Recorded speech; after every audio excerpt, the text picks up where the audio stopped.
Welcome to Closer to Venus. I'm Johnny Burke, and today's guest is Jock Brocas. He is an evidential medium, publisher of the Paranormal Daily News, author of Deadly Departed, and host of a podcast bearing the same name. Today, we will be talking about the positive connection as well as the dangers of afterlife communication. Jock, welcome to the show. Johnny, thanks for inviting me. It's great to be here. I love your background, by the way. It's really kind of mystical. I like that. Energy, yes. So last time we spoke, it was during a hurricane watch here in South Florida, but it's much calmer today. It's a nice 72 degrees. So with your background, which is quite varied and deep, you seem to have always experienced spirit direct, and you were aware of angelic forces from a young age. What was that like? Yeah, I was. And a lot of mediums or a lot of psychics are coming up. They always say, yeah, I was psychic. I was a medium since I was a child and everything else. I don't want to give the same cliche because everybody else seems to do that. But I was very, very spiritual since I was a child. My uncle was a monk. I spent much of my youth in the monastery. I wanted to be a priest, but I always was a bit of a troublemaker as well because I always ask questions. Well, that doesn't fit, Father, you know? And I've been studying X, Y, and Z, and I think I drove them nuts with the questions that I had. But I had a lot of experiences that I couldn't explain, and I couldn't put a label on them, Johnny. I couldn't say, that's a mediumistic experience or that's a psychic experience. I was young. I just knew that these experiences were not what other people would have normally.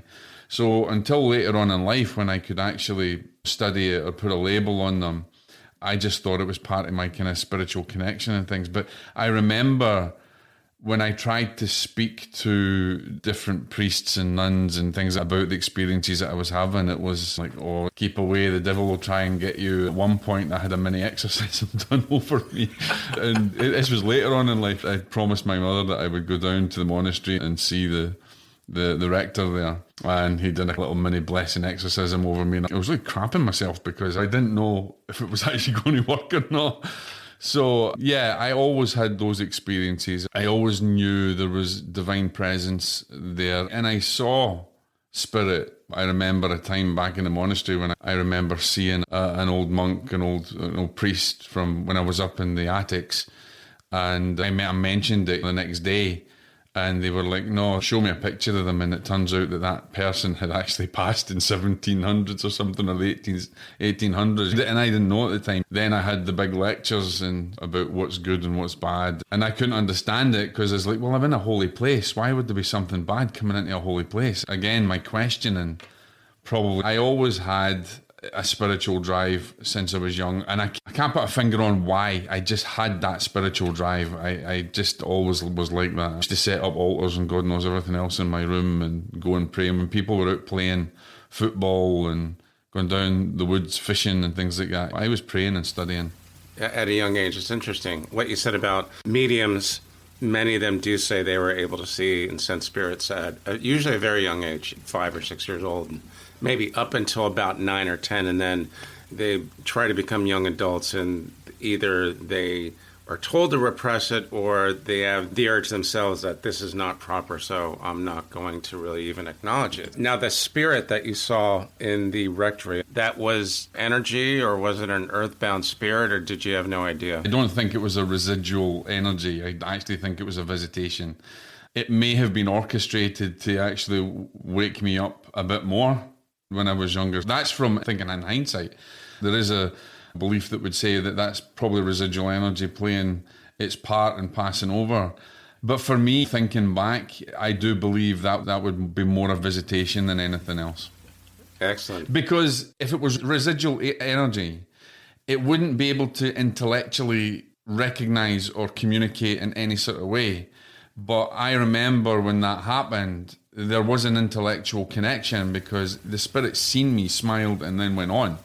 So there was a connection. There was a connection. There was intelligent connection. Whereas a residual energy, there's no really intelligent connection there. It's like a tape loop, right? Yeah, it's like Gettysburg and even battlefields in Scotland. These residual energies will play over and over again like a tape. But I think when there's an intelligence behind the phenomena, that warrants more investigation. I would agree. Speaking of spirits, have you had experience with spirit guides, either yours or the sitters? I'll tell you a really funny story. So as I'm a young developing medium, I remember trying to make connections and things with my spirit guide. I'm a very scientific person, right? If it doesn't hit me slap in the face and say, hey, I don't tend to believe it. So I remember one day when my wife and I ran our church in Scotland, we were doing a demonstration in a theatre. I was so desperate to meet my spirit guide and I had demands. So I used to go jogging around this place called Tire Bagger in Aberdeen. And there was a particular place that I would sit down and have a little meditation. And I remember I was like, right, now listen to me. I don't want no ifs, no buts. Don't muck me around. I want a sign. And this is what I want. I want a white butterfly and I want it to land on my lap, right? And if it doesn't land on my lap, then this is just all crap. I'm not going to believe it. I came out of the meditation and there was nothing. There was dragonflies, there was midges, there was flies, there was everything. I was really despondent. And I started questioning really deeply whether it was true or not. So I was driving down the highway and there's a massive roundabout. And as I'm driving down to the roundabout, this white butterfly lands right in the windscreen. I'm not going fast. Anything else would have probably crushed it, but it didn't. It landed right on the windscreen. And it stayed there right in front of my eyes. I got so much of a shock that I actually mounted the roundabout and mounted the other side and ended up on the wrong side of the road because I was so shocked at what happened. I remember later when we were in church, my wife, she ran the church and she's a phenomenal medium as well. She actually gave me a message from Spirit and said that white butterfly, that was for you and it was sent, and that everything had collated into this pattern in this story. The moral of it is be careful what you ask for because you might just get it, but not in the way that you expect it. And that's in the book, isn't it? Yeah, that's in the book. And then the second time that I met the team or my spirit guide that I work with now, we were in Home Circle in Scotland. I went out basically and went into trance, not knowing that I was going into trance. And these intelligences came through and spoke and gave evidence. And when I came out, I didn't believe any of it. I thought it was a load of crap. The circle leader at the time went and researched it and found that evidence. And then there was more evidence that happened over a period of a number of weeks, where I then started to develop a really closer relationship with my guides. I learned that you don't just accept anything from guides. Because I'm very skeptical myself, I wasn't just going to accept anything. So there was a period of many years of me developing really strong bonds with my spirit team and testing them as much as me being tested. But the biggest opening phase for me was really when I went into a trance condition, which I didn't realise I was going to do, and they came through in front of witnesses and gave the information which built up over a period of time. I teach a lot of classes and things about guides, and I tend to try and get people to think more along the skeptical lines and not just to accept anything as reality without first testing it. You have to be able to discern who it is that you're communicating on the other side with, even with guides. Too many young mediums, or even mediums that have been doing it for a while, they have a tendency to move into this whole guide worship thing, and that's very dangerous, right? Because guides can be wrong. We know that certain well-known spirit guides back in the day got things wrong. They're infallible. I've never heard that. It's interesting. Absolutely. I think it was a discourse with Red Cloud in one of the circles where they had said that World War II wouldn't happen, and lo and behold, it happened. And we have evidences of other spirit guides coming through and giving information that didn't quite actually pan out. We've got to understand that because man has free will, they're still developing over there as much as we are here, and man's free will can change a direction of something. So spirit guides aren't 100% going to be right all the time, and that's why it's very dangerous to get into this guide worship. The other thing is that you don't actually know if you're talking to a nice spirit guide or a really bad bugger who's purporting to be one. You're reading my mind, because I was just about to ask you about that, because I want to talk about some of the dangers, but also some of the good things, like yeah, absolutely, the bit about Big Al, which I definitely want to get to. But I think it's important for people to know that there are dangers, there are spirits that don't have our best interests in mind, which kind of goes back to what we were all taught in catechism classes. They were maybe half right, but they had a point. Talk about that a little bit, and what some of the dangers are and what you use for protection.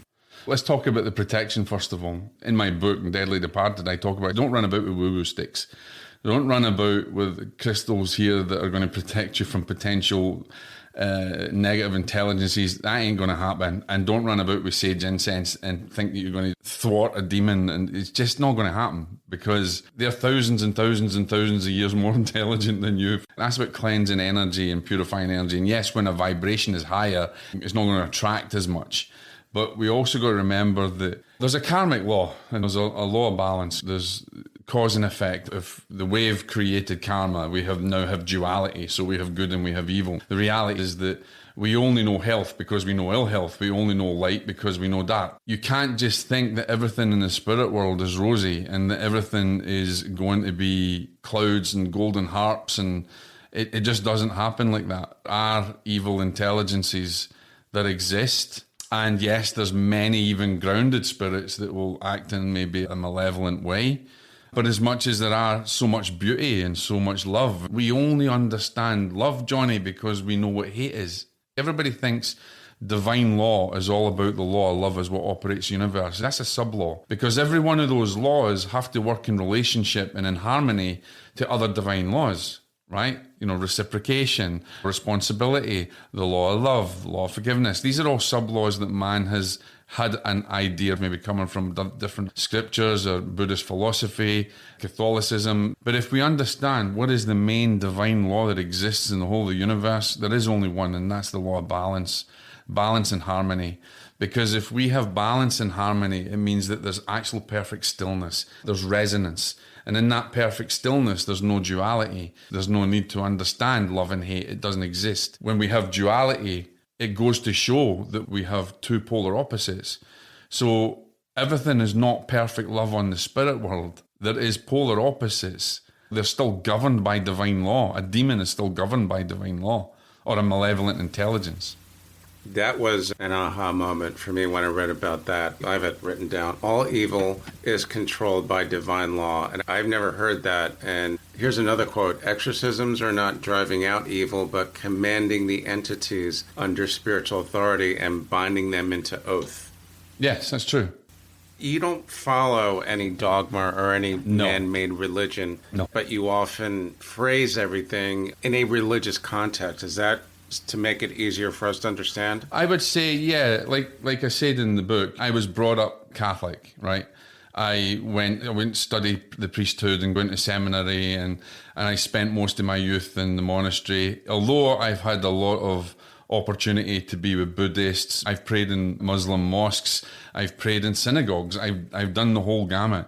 But one thing I'll say is the Catholic Church has put more, let's just say more effort, more finances, if you like. They put more into understanding that realm. The Catholic Church doesn't have the be-all and end-all and understanding of exorcisms. Buddhism has its own. Native Americans have their own way of dealing with negative spirit. I tend to like to use the term malevolent intelligence because it then opens up to no particular dogma, but an understanding of a malevolent intelligence within, out of this world, out of the material world. The reason that I stuck to the Catholic Church, because it's easier to explain it to people through that way. For instance, the Catholic Church, they got the movie, The Exorcism. It's connected to the Vatican and the Catholic Church.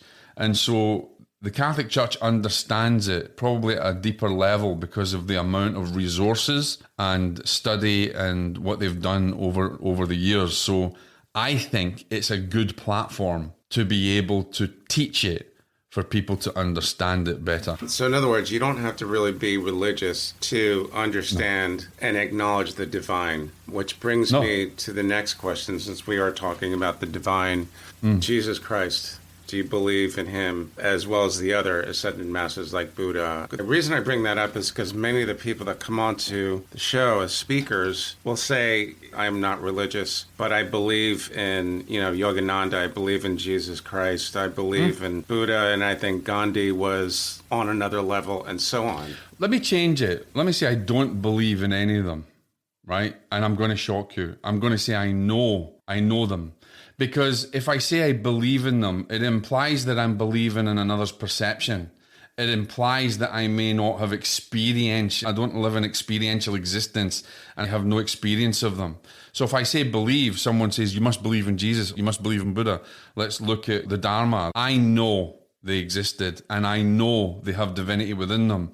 And I have come to a place of acceptance of them within my journey.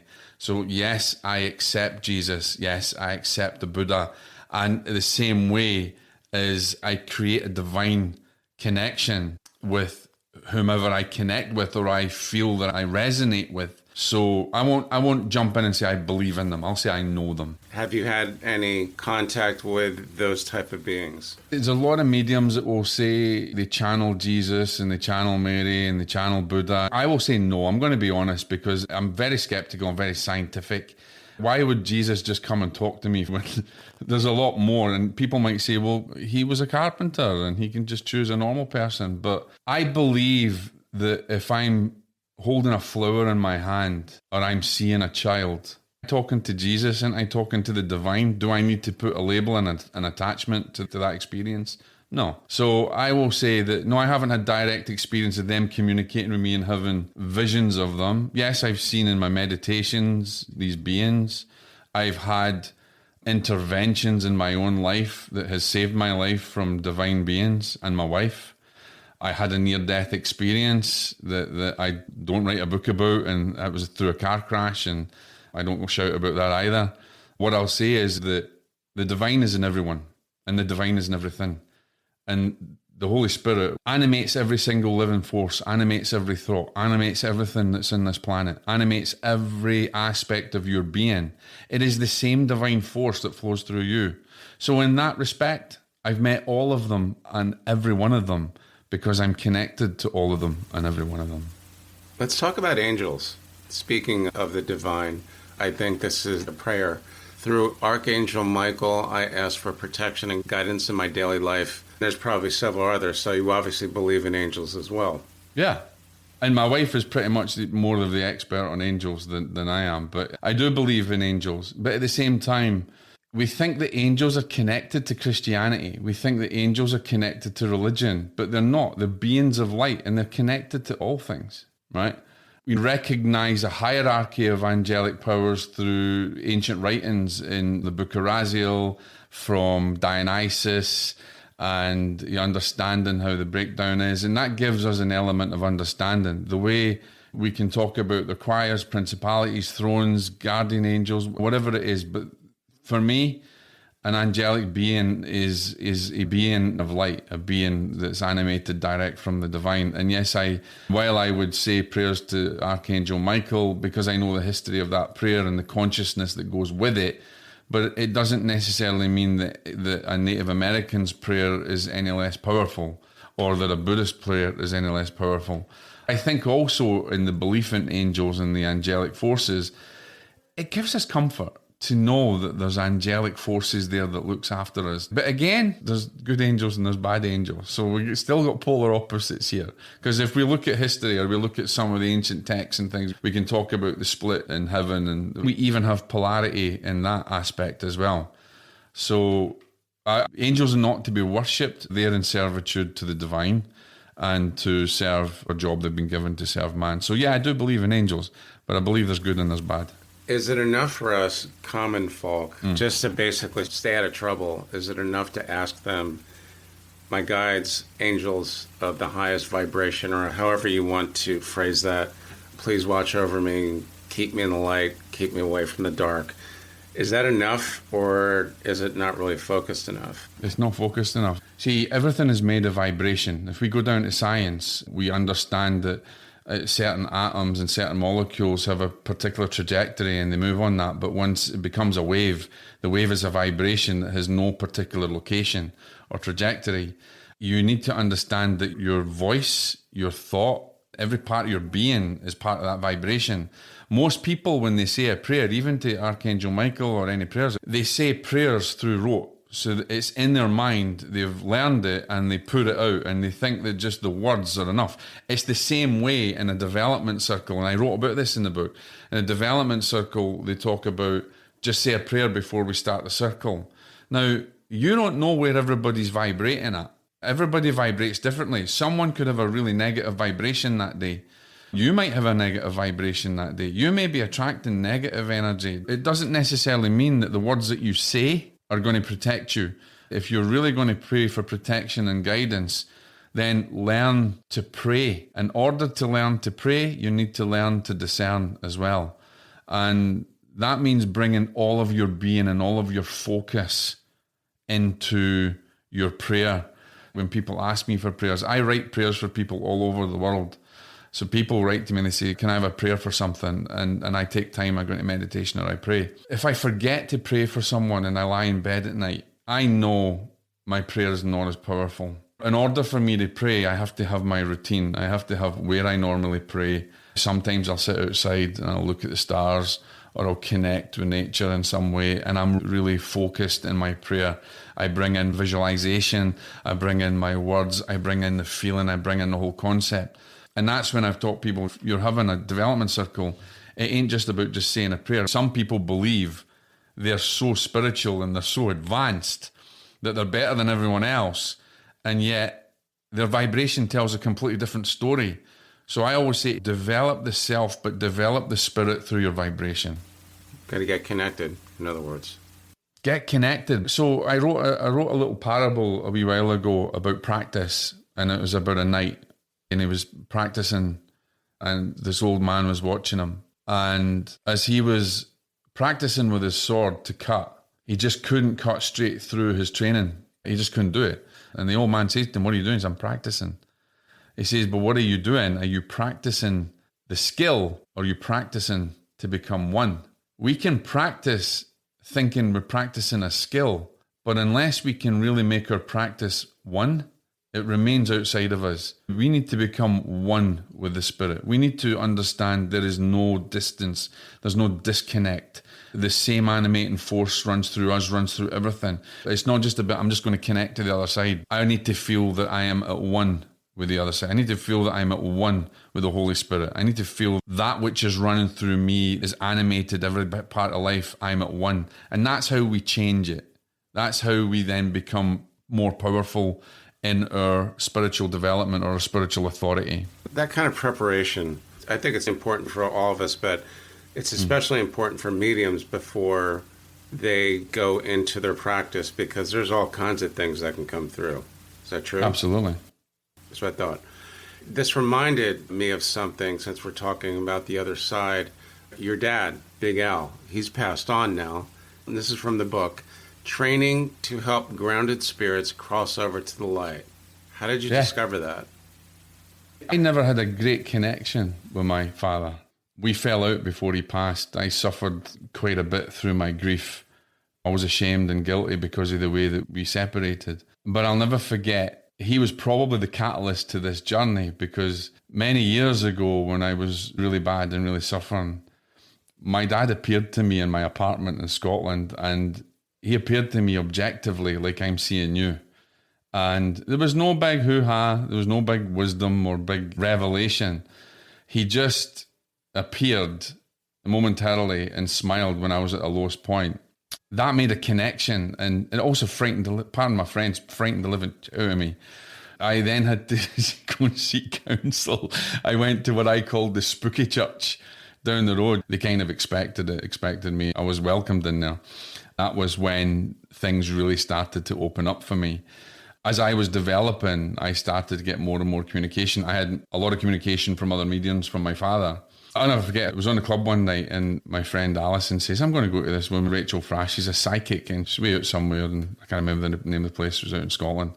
She says, you want to come with me? And I said, I'm not going to any of that crap, no chance. I said, all right, fair enough. And I took her, and it was like friggin' Hansel and Gretel, driving right into the Highlands of Scotland and up these mountain roads and things. And there was this woman's house next to a little forest, right next to a graveyard. And I'm thinking, across from a graveyard, and I'm like, this is really spooky. I don't know whether we should be going here. And we went in, and the woman, she says, you're next. No chance. There's no way I'm going to come in, it's fine. I said, I'm not paying you nothing. Anyway, she took me into the back room, and she proceeded to tell me things about my father that no one would have ever known, and that my father didn't even know about me. And then she took me through her kitchen, and this was my first experience of psychometry. And she said, hold this in your left hand and sit there and do this. And I started to get a lot of things coming into my mind. And basically I brought her husband through. And she said to me, you've been a medium all your days. You just never knew it. And to the day that she said I was going to have a really awakening experience, she was absolutely spot on. Those connections and that whole story helped me to build that bond again with my father. And the more communication that I got through with other mediums, I then started to communicate with my father myself as well. I would hear him, he would say, hello, it's me, son. And I'm wary, I'd be testing it out. I remember in Circle, we asked, what is he doing? And that's exactly what he said. He said, I'm learning this, and I'm learning that, and I'm doing this. Kept up the communication with my dad to this day. I'm very lucky that I can do it. But it's not like he just comes and has a conversation and we talk for ages and ages. It's just fleeting stuff. It's in that momentary wisdom, or I can feel it, or it comes through my wife. But I've developed that, and I think I can discern it fairly well. I know his vibration. It's like a signature. I understand that vibration when he comes in. And so he's given me enough that I may write a book at some point with what he's told me. That will definitely be interesting. And once that happens, you're going to have to come back onto the show. Absolutely. No question about that. Now, you mentioned your development will continue into the next life. That implies a belief or knowledge of reincarnation. Have you had insights into past lives, yours or maybe one of your sitters or one of your friends? I'm not a past life regressionist. I wrote a book many years ago on past lives that I wrote it as a skeptic. And then through all my research, I was blown away with it, and I've studied a lot about it. I've taken part in some past life regressions of myself, and I've been given information on past lives. But here's a caveat. Anybody can say you've had a past life. Any intuitive can say you've had a past life in X, Y, and Z, or you were a banker, or you were this, or you were a warrior. Unless you have evidence of it, it's very circumspect. You have to have evidence. If you look at a lot of the research into past lives, there's a tremendous amount of parapsychological research. Ian Stevenson is one of the biggest researchers there. The evidence is overwhelming. So whilst I've had glimpses into particular past lives, I haven't had that evidence that some of these cases have had. I accept through my studies, and I accept through the research that I've done that made me write the book, that it exists. But I will correct you on one thing. You say is that my development is going to carry on until my next life. I don't necessarily mean my next life coming back. I mean my next life in the spirit world, because I still see that as life, right? We don't just go and that's the end of it. I believe that when I get over to the spirit world, I'm going to continue my development. I'm going to continue my spiritual growth. And I very much look forward to continuing that there. I don't think there'll ever be a time that my spirit or my soul will stop developing. Right. It goes on forever. Ever. As far as reincarnation is concerned, that's not really your focus. It's not my focus, no. I understand it. I wrote a book about it. I was very skeptical of it. I now think that there's empirical evidence that proves beyond a shadow of a doubt that it exists, although we don't know the mechanics of it. I've been told of my past lives, but I have no evidence of it. I will say that anybody who's dabbling in past lives, make sure you get the evidence. Unless there's evidence, it's a pipe dream. Right. What Stevenson did is he basically took a body of work of young children that had past life memories and went and found those families. I don't know if you've seen this, but there's a show on, I don't know if it's Netflix or Apple, and it's called Ghosts in My Children. It is absolutely fascinating. There's evidence in those stories. I mean, real stories. One child that's come through that had a past life in 9/11, and they come back, and they talk about the experiences in heaven and how they were allowed to come back. And there's evidence, and they mention by name the people that they work with. Yeah, that's crazy. In the business in 9/11. So much to the story, you can't put it down in parapsychology fields to super consciousness. They've had experience, and then they go on to try and heal them from the trauma using maybe native wisdom or using some type of therapy, and they don't have the same trauma. Go and watch it. Watch it with an open mind. It is absolutely fascinating. Definitely want to see that. That sounds incredibly interesting. I remember one of my speakers a while back went to go see a medium at an event in Long Island, and she mentioned that some of the people that came through were people that died in 9/11. In my sittings that I've given throughout the years, I've had people who have been lost at sea. I've had military people who have been lost in the battlefield. I even had one, the spirit come through, that was in 9/11 through to their family. I think it's a very private thing for those families. It's not something I would do in the public eye. I've had spirits from different religions come through in Russia and places like that as well. So I don't think that we're tied to any particular dogma on the other side. And if spirit wants to make a connection to their loved ones, they're going to do their hardest. Recently, they lost their life through COVID and wasn't particularly a believer in anything, but, you know, has come through and given lots of different evidences and what he's learning on the other side and all different things. So I think anybody, no matter what label they are, has the potential to come through and connect with their loved ones through a medium or through even just their own connections with their loved ones. I encourage people, just don't hang your hat on a medium. Don't use a medium as a crutch. That also can be pretty dangerous in its way. And realise that your loved ones are just in the next room. They're not gone. I wanted to ask you that. You believe, or you know, I know that our loved ones, even some of our ancestors that we've never met, they could be right here. They could be right here in my room. They can. They're still very much connected to you. They're still very much a part of your life. There's many times where I've given sittings and recounted back private things to the sitter. The loved ones were there with them or was there with them on that morning before they were travelling to the sitting. But I think taking that aside, and how good was that reading? Because that's what a lot of mediums do. I had this evidence, and this evidence was so strong, and it was about them. It turns out to be a bit more about the medium. Let's just talk about how brilliant that is for the sitter and for the spirit world to be able to do that. For the spirit world to say, you know, hey, I'm still attached in your life. I'm still part of your life. I did see you the other day. I'm still involved with you. I think that gives so much comfort. The medium's just a telephone. If you didn't have the telephone, they'd find another way through. So I think that brings so much comfort for them to realise that, hey, you may be lost in the material, but you're just in the next room to me.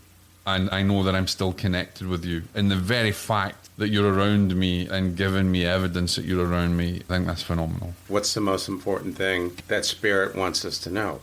The most important thing Spirit wants us to know is that there's no such thing as death. But I want to put my own spin and take away all the cliche things that mediums say, is that you exist through the same animating force that animates the breath, that animates the plant, that animates the seed to grow, that animates the sun, and that animates the moon. You are part of that energy, and Spirit wants to know that it never be destroyed.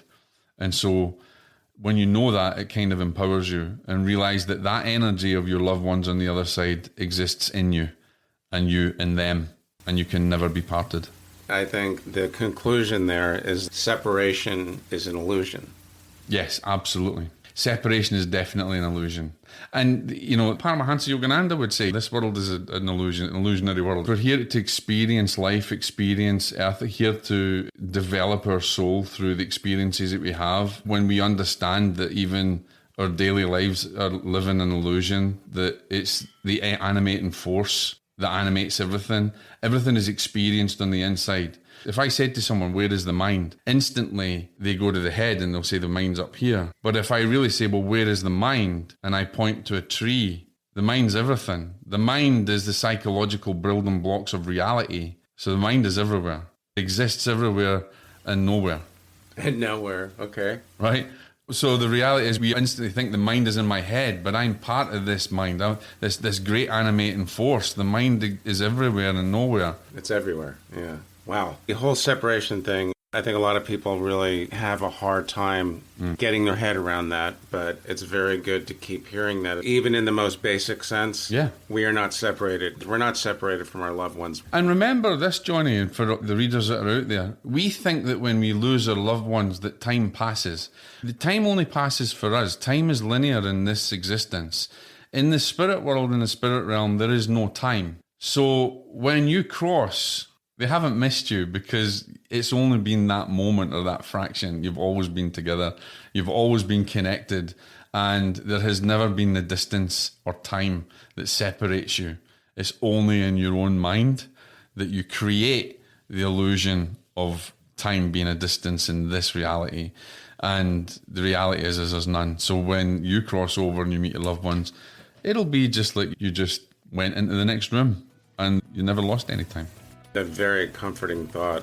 Awesome stuff, man. Jock, thanks again for coming on to the show. How can our listeners find more about you online? JockBrocas.com. I'm doing some research at the moment as well into deeper aspects of grief. I have a form on my website that if anybody has lost a loved one in the last 3 years, if they can go onto my website and fill in that form. I will put that link to your site in the show notes and in the transcript as well. You've been listening to Closer to Venus. I'm Johnny Burke. If you enjoyed today's episode, please consider subscribing. For more info, please go to closertovenus.com. Thanks again for tuning in, and we'll see you next time.